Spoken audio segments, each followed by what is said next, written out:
그러면 1조 원대 재산 분할 요구의 근거인 재산 형성 기여도 이 부분을 집중 분석해 보겠습니다. 김동훈 기자. 네. 노관장 측 주장대로라면 SK그룹이 성장하는데 그 상당 부분이 노관장 덕분이다. 그러니까 노관장의 아버지인 노태우 전 대통령 덕분이다. 뭐 이런 것 아니겠습니까? 차근차근 한번 살펴보죠. 먼저 SK그룹의 성장을 좀 시기별로 짚어볼까요? 네, 올해로 창립 67주년을 맞은 SK그룹은 재계 3순위입니다. 네. 출발은 섬유 사업이었는데요.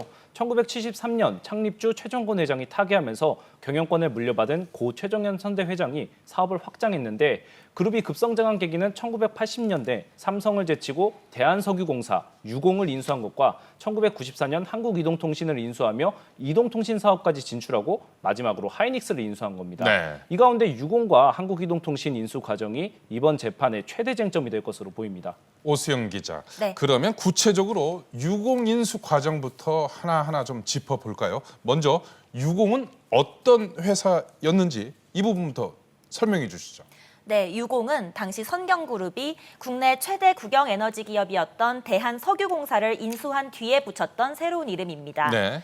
1980년 인수한 대한석유공사는 당시 연매출이 1조 원에 이르는 국내 초대형 공기업이었는데요. 네. 한 해 전인 1979년 제2차 석유 파동을 계기로 선경은 대한석유공사의 새 주인이 됐었습니다. 오 기자, 어떤 과정을 거쳐서 거대 공기업 유공이 선경, 그러니까 SK 품에 안기게 됐나요?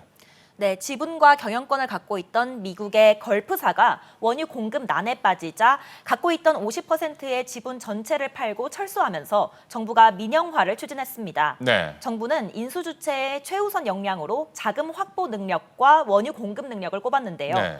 최종현 선대 회장은 정유 사업에 본격적으로 뛰어들면서 쌓아왔던 사우디 왕실, 야마니 석유 장관과의 친분을 최대한 활용했습니다. 최종현 선대 회장은 야마니 장관에게서 하루에 5만 배럴의 공급 약속을 받으면서 원유 공급 능력을 인정받았고요. 그렇게 해서 대한석유공사를 손에 넣기까지 된 겁니다. 네. 그런데 유공 인수와 관련해서 어떤 특혜설이 불거질 수 있는 겁니까? 네, 정부가 인수 주체를 발표했을 때 재계의 반응은 새우가 고래를 삼켰다 이거였습니다. 지난 1979년 연매출 3천억 원에 불과했던 선경그룹이 몸집이 3배 이상인 기업을 인수했기 때문인데요. 그래서 일각에서는 인수 당시 신군부의 실세로 전두환 전 대통령에 이어 보안사령관을 역임했던 노태우 전 대통령의 입김이 작용했다는 이야기도 나왔습니다. 네, 하지만 SK는 정경유착은 아니라는 입장입니다. 네. 당시 강력한 라이벌이었던 삼성을 제칠 수 있었던 이유는 선경의 안정적인 원유 공급 전략이었다는 거죠. 네. 그때 당시에 삼성은 중남미 석유를 들여오겠다는 것이었고 선경은 중동 석유를 들여오겠다는 것이었고 이것을 놓고 안정적인 석유를 가져오는 게 어느 쪽이 편할 것이냐 그리고 또 안정적이냐라고 봤을 때 정부의 선택이 중동산 석유가 낫겠다. 이래서 중동산 석유를 선택하면서 선경이 인수하게 된 거죠. 오수영 기자, 이번에는 이 SK 당시 선경의 이동통신 사업 진출 과정 짚어볼까요? 네, 먼저 시기부터 짚어보겠습니다. 네. 두 사람은 지난 1988년 결혼했습니다. 그런데 노태우 정부 마지막 해였던 지난 1992년 경제계 최대 관심사였던 제2이동통신 사업자로 선경그룹, 그러니까 현재의 SK그룹이 선정됐습니다. 그러자 사돈에 대한 특혜라는 비판 여론이 거세졌습니다. 그랬었죠. 예. 네, 여기에 당시 여당 대표이자 유력한 대권 후보였던 김영삼 전 대통령까지 가세했는데요. 결국 선경그룹은 제2이동통신 사업권을 일주일 만에 반납했습니다. 그런데 1993년 김영삼 정부가 들어서고 변수가 생겼는데요.